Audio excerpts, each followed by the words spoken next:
America's President Donald Trump's project to secure a broader peace with Iran is now running its test in Lebanon.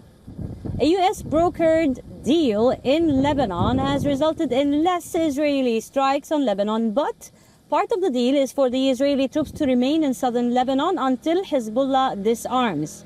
This has triggered political and security crisis in the country. We tell you more.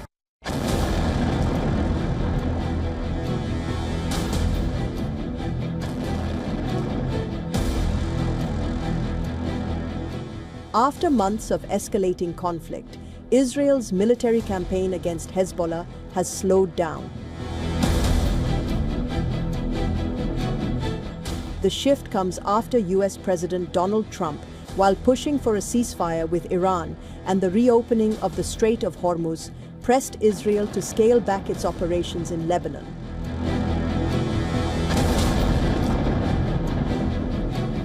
According to reports, US soldiers will be deployed in both Lebanon and Israel to monitor compliance with framework agreement to end the fighting. Officials at the military command CENTCOM are reportedly to mention any violations to the Trump administration, which will then have the opportunity to intervene.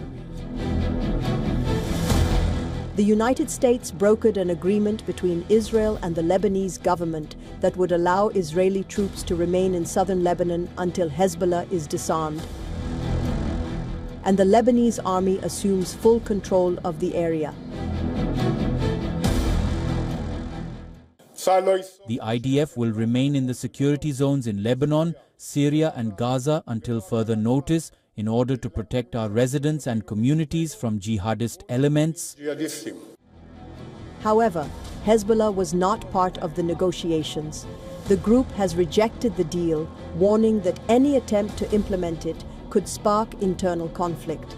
Its supporters have already staged shows of force in Beirut, raising fears of escalation.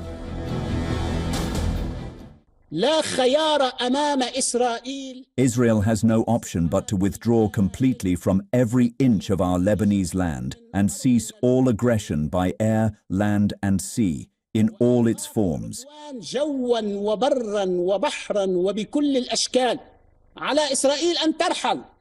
Israel must leave unconditionally. Any commitment that undermines Lebanon's sovereignty will not be tolerated, and no one has the right to sign or accept anything.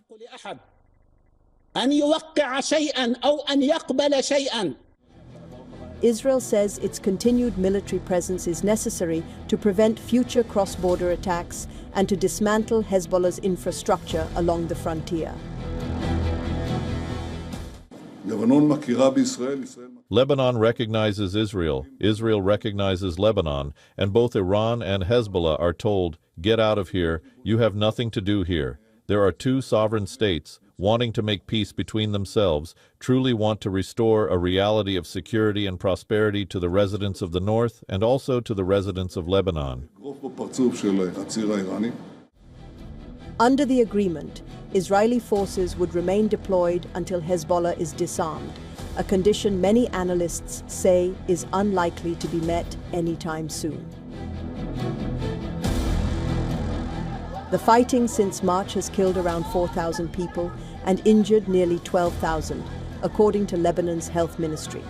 Many fear that any attempt by the Lebanese army to disarm Hezbollah could fracture the country's security apparatus and revive the kind of sectarian conflict that devastated Lebanon during its civil war.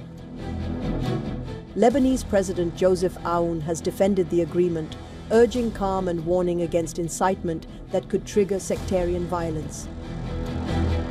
Prime Minister Nawaf Salam has said the deal remains in its preliminary stages, with future talks expected to focus on a timetable for Israel's withdrawal, but the fundamental deadlock remains.